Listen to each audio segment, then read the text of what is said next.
Hello everyone. We are so grateful at this time because God has given us the chance to share the word of God. Before we begin, let me pray. Father, thank you for this evening. We are happy because we are gathering together with you, Lord. So we hope that you grace our hearts in this time. We pray believing the name of Jesus. Amen. Amen. So this evening we are going to share the word of God from the book of Romans chapter 10 from verse 1.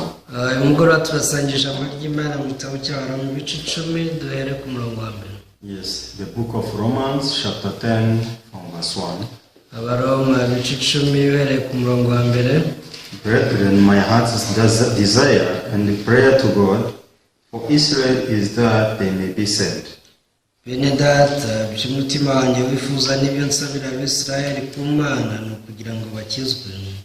For I bear them witness that they have a zeal for God, but not according to knowledge.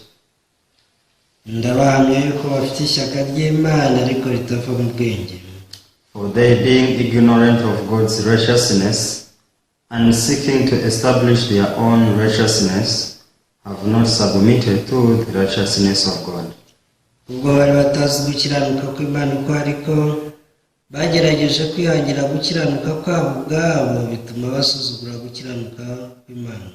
For cross is the end of the law, for righteousness to everyone who believes.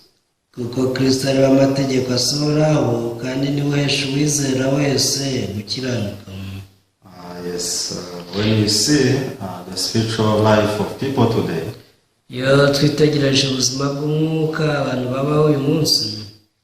by lip they say that they believe in God, they believe in Jesus. But actually they believe and trust themselves. So they only depend on their power, on their great zeal. Because they think in that way they can have good relationship with God. So but once you think about it, so you can see that people, they don't think, even they don't change the Bible. So why do I say that people, they trust and depend on themselves? It is because they think that by keeping the law, they can have good relationship with God.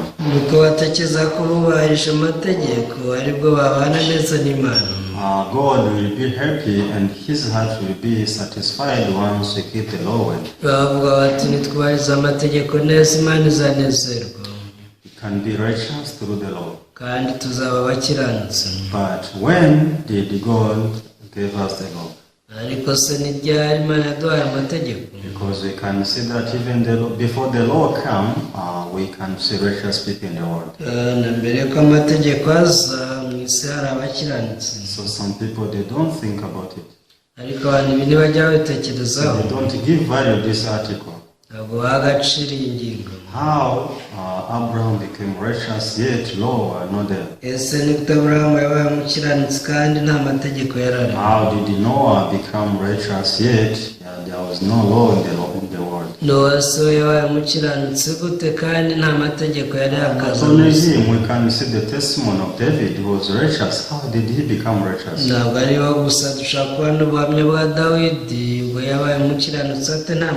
So because we can see the law came after all of those people of faith. But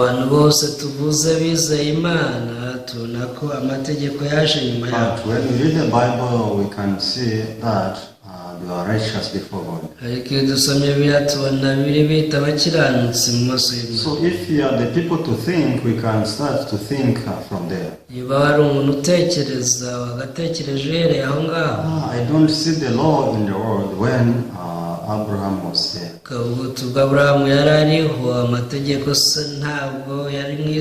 when I read the Bible, I can see that Abraham was righteous. How did Abraham become righteous? And Bible says this, the faith God wants to give us, the same faith as the faith of Abraham.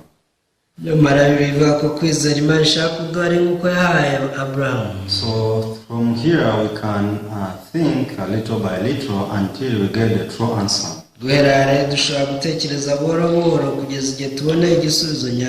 people mindlessly, they just conclude that we have to keep the law for us to have good relationship with God.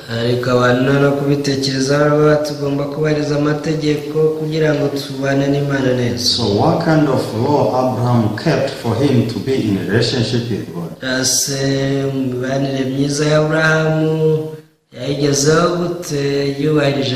What kind of laws David had for him to have a good relationship with God? So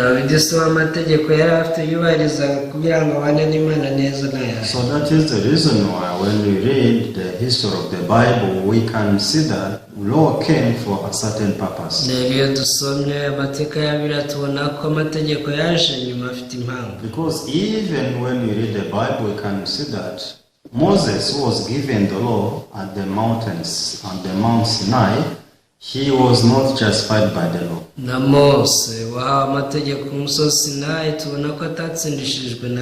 can see that even Moses is testifying about the faith to believe in Jesus.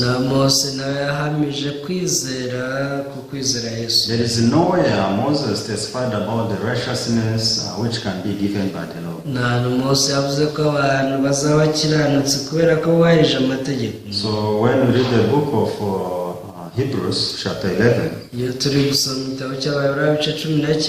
let's read here the book of Hebrews chapter 11.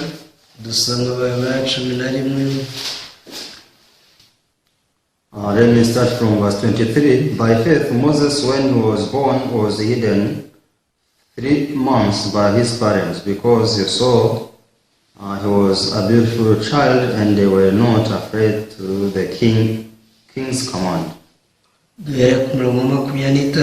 kwizera niko kwatumye Mose ahishwa n'ababyeyi b'amezi 3 amaze kuvuka, uko babonye ko kana ko ari keza ntibatinye itegeko ry'umwana. So by faith Moses, when he came of age, refused to be called the son of Pharaoh's daughter. Kwizera niko kwatumye Mose ubwo yari amaze gukura yagakwitwa umuhungu w'umukobwa wa Farawo, choosing rather to suffer affliction with the people of God than to enjoy the passing pleasures of sin. Ahubwo agahitamo kurengananwa n'ubwoko bw'Imana abirutisha kumara umwanya yishimira ibinezeza by'ibyaha. So esteeming to reproach of Christ greater riches than the treasures in Egypt, for he looked to the reward. Yatekereje yuko gutukwa bamuhora Kristo ari ubutunzi buruta bw'Abanyegiputa babitse bwose, kuko yatumbiraga ingororano azagororerwa. So by faith he forsook Egypt, not fearing the wrath of the king, for he endured as seeing him who is invisible. Kwizera niko kwatumye ava muri Egiputa ntatinye umushinya w'umwami, kuko yihanganye nk'ureba itaboneka. By faith he kept the Passover and the sprinkling of blood, lest he who destroyed the firstborn should touch them. Kwizera niko kwatumye arema Pasika no kuminjagira amaraso, kugira ngo urimbura abana b'imfura atabakoraho. Yes, what I want to show you is that there is Jesus in the life of Moses. There is nowhere here Bible is talking about the law in the life of Moses. So he could see him who was invisible. So this is Jesus in the eyes of Moses. uwo ni yesu mose yabashije kwibonera. So because the Bible says our ancestors, they used to believe in Jesus even though Jesus was to come, was not yet born in this world. Tubwira ko abakurambere bacu bizeye yesu nubwo yesu yari ataragukira mu isi. So likewise as Abraham was justified by faith, nuko aburahamu yatsindishijwe no kwizera. in the same way Moses was justified by faith. mose nawe yatsindishijwe no kwizera. Faith to believe in Jesus Christ. kwizera yizeye yesu kristo. So many people they think benshi bajya batekereza Moses used to believe the justification through the law. mose yizeraga gutsindishirizwa n'amategeko. Because he was the one who was given the law from the Mount Sinai. but naha amategeko ku musozi sinayi. But Moses, he discovered that through the law he cannot be justified.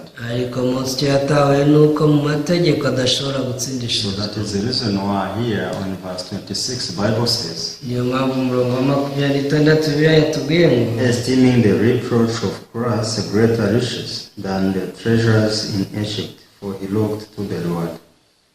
aravuga ngo ko yatekereje yuko gutuka muhora kristo ari ubutunzi buruta bw'abanyegiputa babitse bwose, kuko yatumbiraga ingororano bazagororerwa. So there is a difference between the law of Moses and Christ himself. rero hari itandukaniro ry'amategeko ya mose na kristo. So if we could be justified by the law of Moses, ubaye ari umuntu wagatsindishirijwe n'amategeko ya mose, there was no need of coming to Jesus in this world. yesu ntiyari akeneye kuza mu isi. So because being given the law was enough. kuba amategeko yari yaratanzwe byari bihari. But since God knew that we cannot be justified by the law, ariko imana yari izi ko ntawatsindishirizwa n'amategeko, so he was able to let Jesus come in this world so that he who believes can be justified by him. yatumye yesu ngo aze mu isi kugira ngo umwizera wese atsindishirizwe nawe. So brethren, when we talk about faith, many people they don't understand what we are talking about. bene data, iyo tuvuga kwizera abantu benshi ntibumva icyo tuvuga. Because people they confund this faith to believe Jesus and keeping the law, the works of the law. abantu benshi usanga bahuza kwizera yesu no gukurikira imirimo itegetswe n'amategeko. Because they say that yes, we have to believe in Jesus, but we also have to keep the law. baravuga bati nibyo tugomba kwizera yesu ariko tukubahiriza n'amategeko. But we can see that coming of Jesus is different from coming of the law in this world. nyamara kuza kwa yesu kwari gutandukanye no kuza kw'amategeko. Because God allowed the law of Moses to come ahead of Jesus. amategeko ya mose yaje imbere ya yesu. Why did God allow us to be given the law? ariko se n'icyatumye imana iduha amategeko. Also Bible teaches about that. bibiliya birabitwigisha. Because when we read the book of Romans chapter 3, igitabo cy'abaroma ibice 3, we can see the reason why God allowed the law to come in the people. imana itubwira impamvu yemeye ko amategeko ahabwa abantu. When we read Romans chapter 3 verse 19, yasomye abaroma ibice 3 umurongo wa 19. here Bible says, now we know that whatever law says, it says to those who are under the law, that every man may be stopped and all the world may become guilty before God. mu baroma ibice 3 umurongo wa 19 haravuga ngo tuzi yuko iby'amategeko avuga byose abibwira abatwarwa nayo, kugira ngo akanwa kose kazibwe kandi abari mu isi bose batsindirwe n'urubanza imbere y'Imana. So verse 20, therefore by the deeds of the law no flesh will be justified in his sight, but for by the law is knowledge of sin. ngomba kumenya akavuga ngo kuko imbere yayo nta muntu uzatsindishirizwa n'imirimo itegetswe n'amategeko, kuko amategeko ari amenyekanisha icyaha. So once you are not hungry, you cannot give food value. iyo udashonje ibyo kurya ntiwabiha agaciro. So but when you are hungry, ariko iyo washonje, food becomes something precious in your eyes. ibyo kurya rwose bifata nk'ikintu cy'igiciro mu maso yawe. You don't even think who cooked the food. ntabwo utekereza ku wabitetse. You don't need to think where food came from. ukeneye no gutekerezaho So when byaturutse. you are hungry, what you only think is getting food. Iyo ushonje icyo uba ukeneye ni ukubona ibyo kurya gusa. So likewise, we were people who are in need of righteousness from God. Nk'uko natwe twari abantu bakeneye gukiranuka kw'Imana. You are people who are in need of the grace of God. Twari dukeneye ubuntu bw'Imana.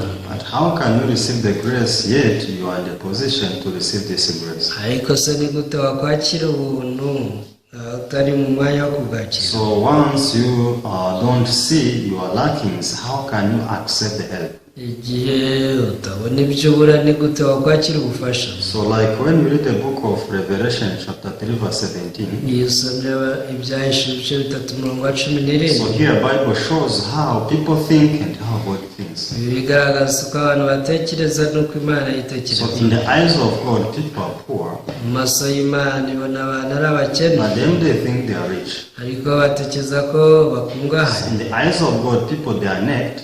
Mu maso y'Imana ibona bambaye ubusa, But them they think that they are covered. ariko bakabona bikwije. So this is how the judgment of God is different from the judgment of man. Uku niko urubanza rw'Imana ruba rutandukanye n'iz'abantu. So I'm sure that if man moves the heart and they stand in the position of God, Icyo nizera ni uko umuntu aramutse yimuye umutima ahagarara mu ruhande rw'Imana, there is a great works of God which can manifest in human like in someone's life. hari imirimo myinshi ihambaye itangira kugaragarira mu buzima bw'umuntu. So why God allowed this law to come? Ese ni iki cyatumye Imana yemera ko amategeko So aba? according to the Bible, we can see that God wanted every humanity to fail before Him. Gendeye kuri biri ubona ko Imana yashaka ko abantu bose batsindwa. Actually, it was not failing because you are failure.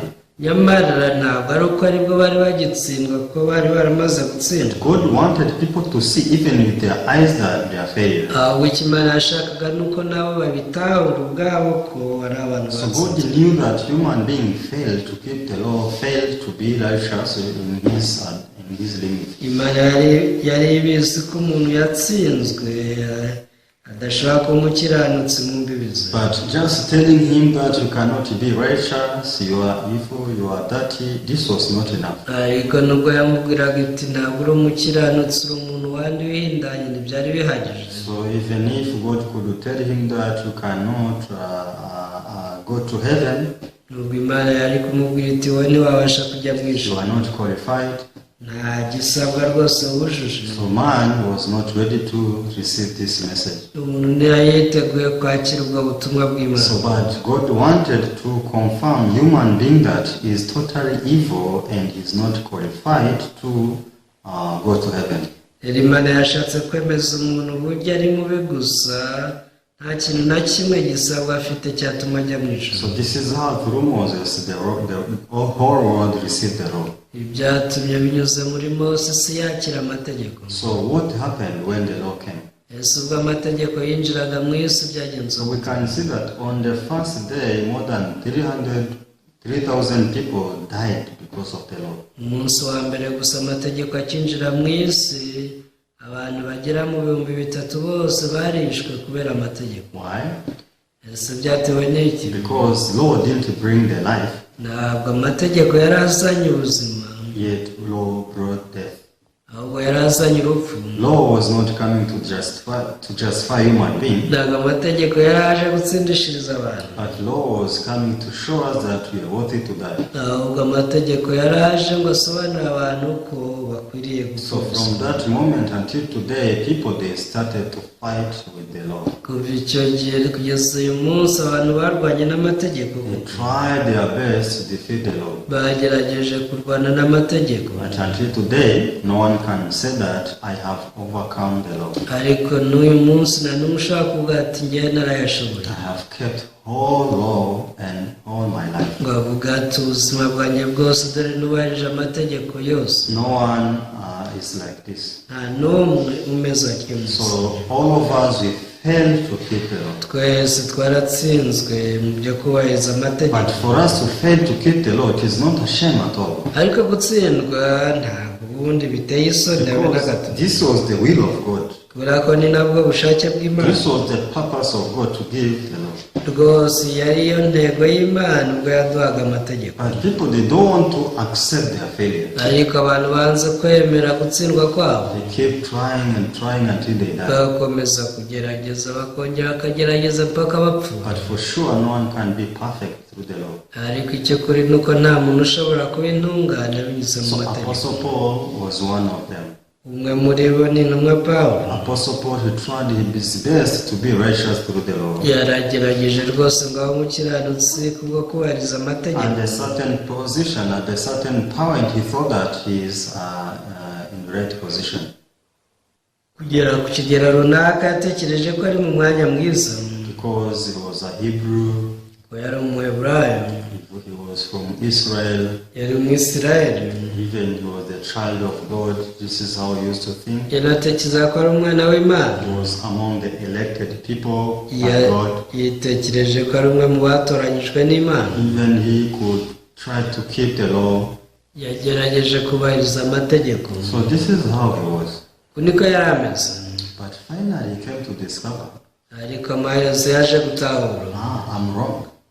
ati naribeshye. This spiritual life is not the true spiritual life. Ati ubuzima bw'umwuka mbaho ntabwo ari ubuzima bw'umwuka nyakuri. I have gone astray already. Narayobye.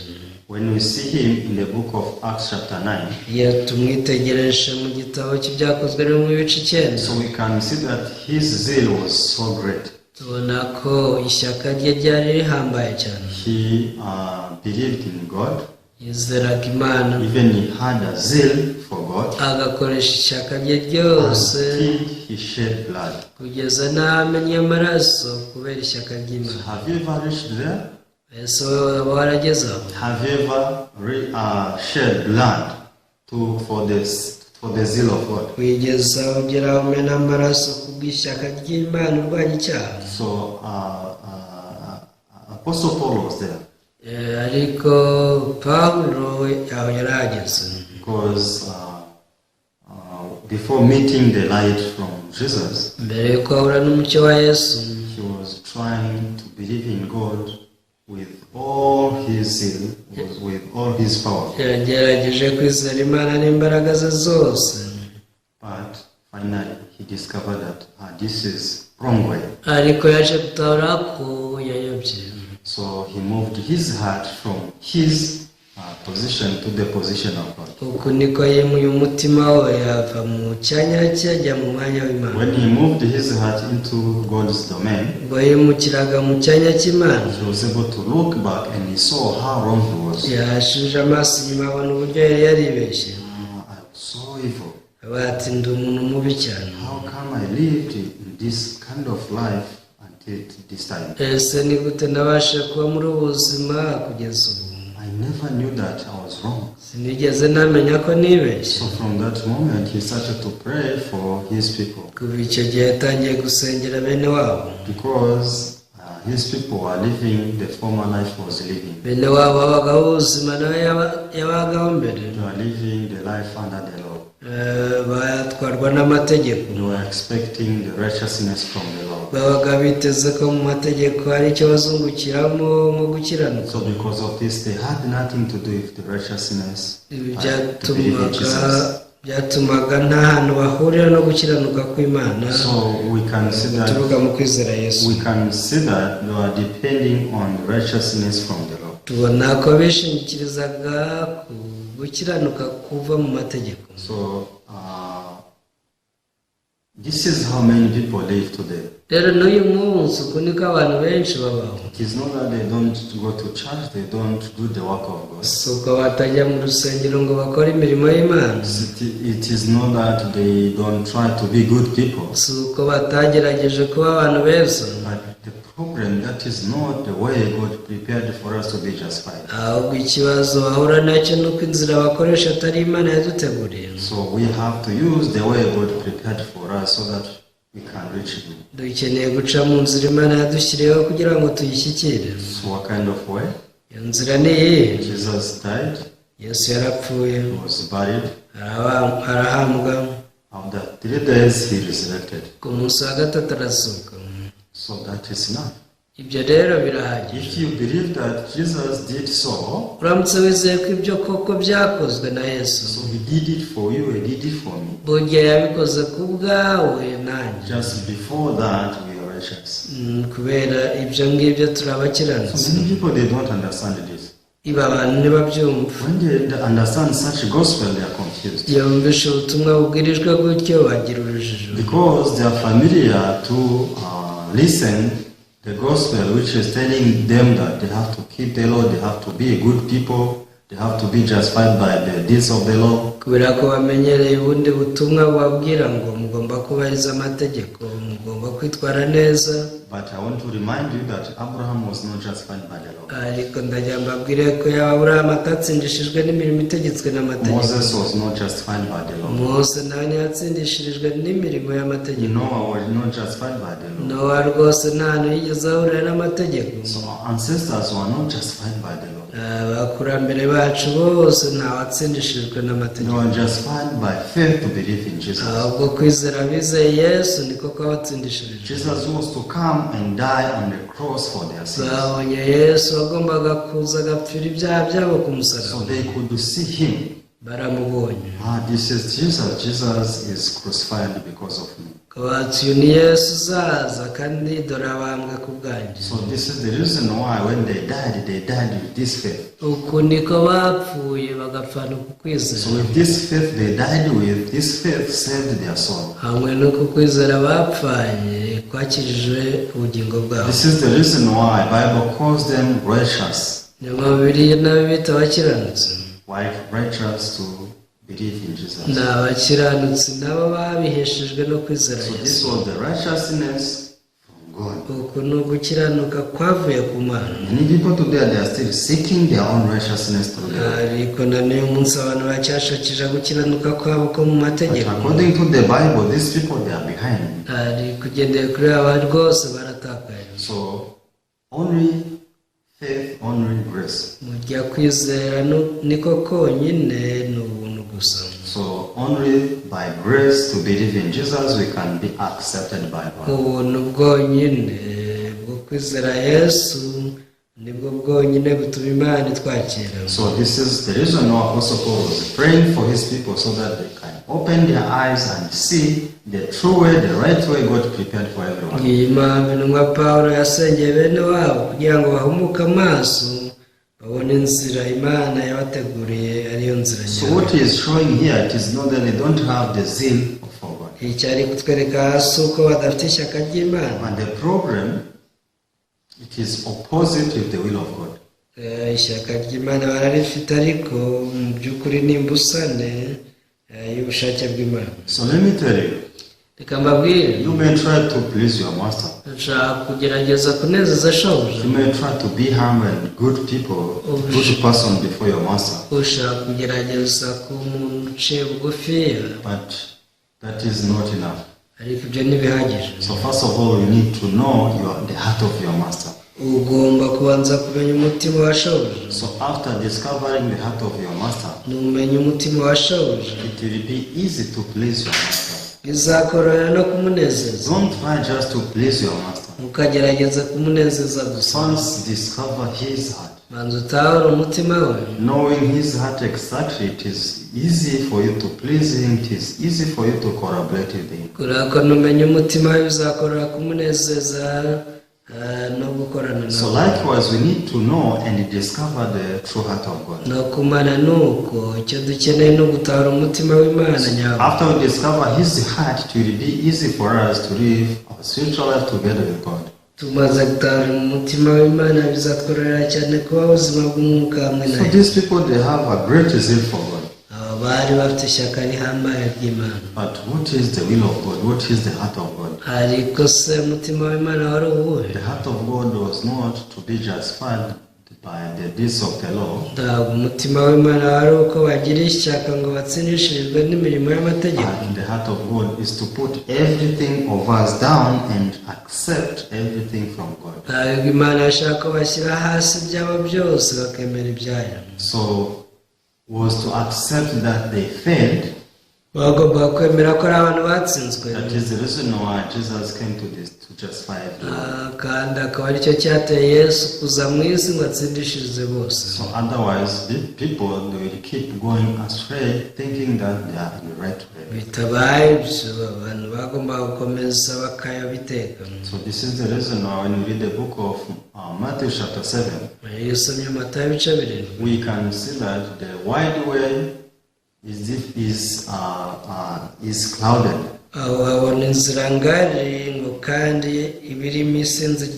Yes, this way its end is destruction. And we can see many people in this way. Please, let's think about our spiritual life. Please think why God sent Jesus in this world.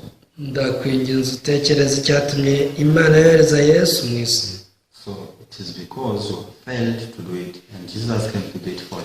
For sure, faith to believe in Jesus is enough before.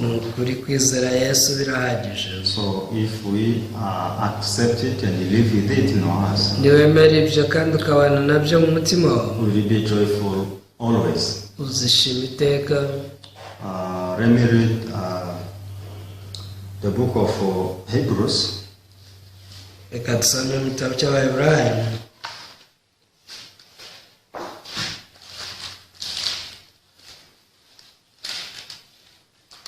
It's the book of Hebrews, chapter 9, verse 11.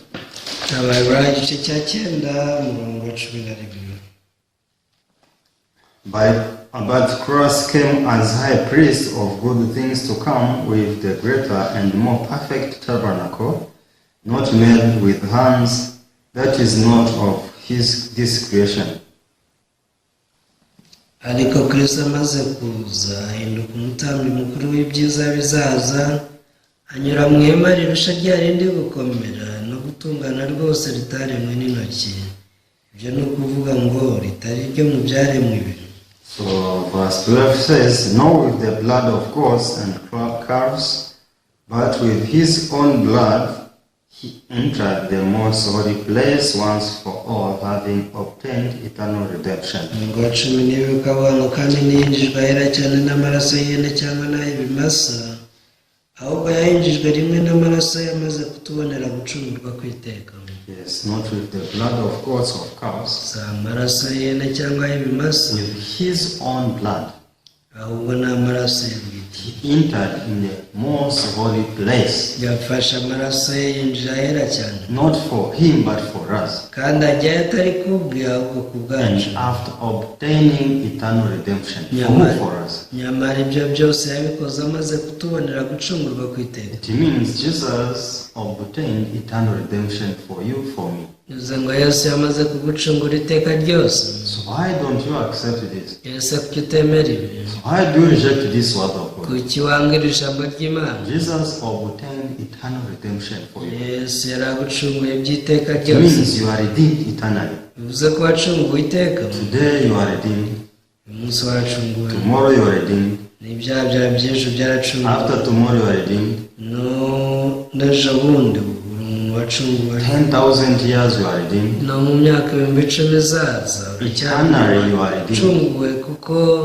It means Jesus moved you. He moved you from this world which is managed by the time, and he reached you in the eternal world. So it means you are not of this world. Jesus moved you in the new place. So you cannot see this with your physical eyes. So that is the reason why we need to believe the word of God as it says. So from the time we receive this word of God in our hearts, our life will change. Think about it. he obtained eternal redemption. yakuboneye gucungurwa kw'iteka, bivuze ngo yagucunguye iteka ryose. This is believable. Ibi ni byo kwizera. So don't be deceived by the devil. rwose ntugashwe na satani. The devil will tell you that you are not redeemed. Satani azakubwira ko ugifite ibyaha utacunguwe, You are still having things to do. ko hari ikintu gikeneye gukora. So for you to have the harmony with God, you need something to do. akubwira ati rwose kugira usabane n'Imana nuko hari icyo ugomba gukora. But this is not biblical. ariko ibyo nta hantu bihuriye na Bibiliya. Something biblical.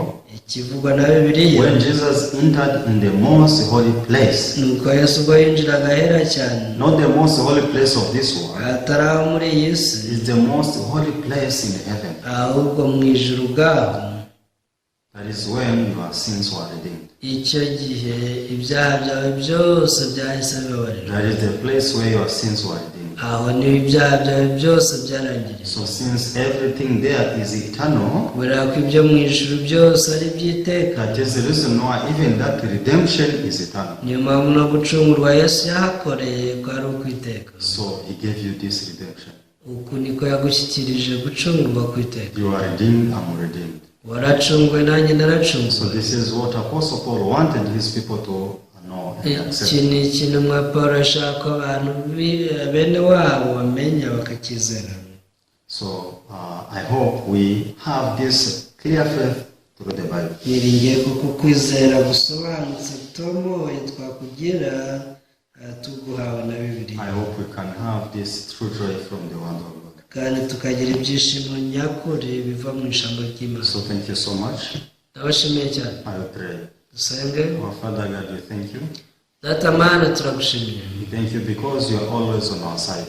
tugushimira ko buri gihe uri mu ruhande rwacu. So you do everything for us so that we can have rest. udukorera byose kugira ngo tubeho mu kiruhuko. So Father, allow our hands to accept and believe your word. twemerere rwose kwemera no kwizera ijambo ryawe. In the name of Jesus we pray. tubitsinze mu izina rya Yesu. Amen. amen. See you next time. nawe utaha.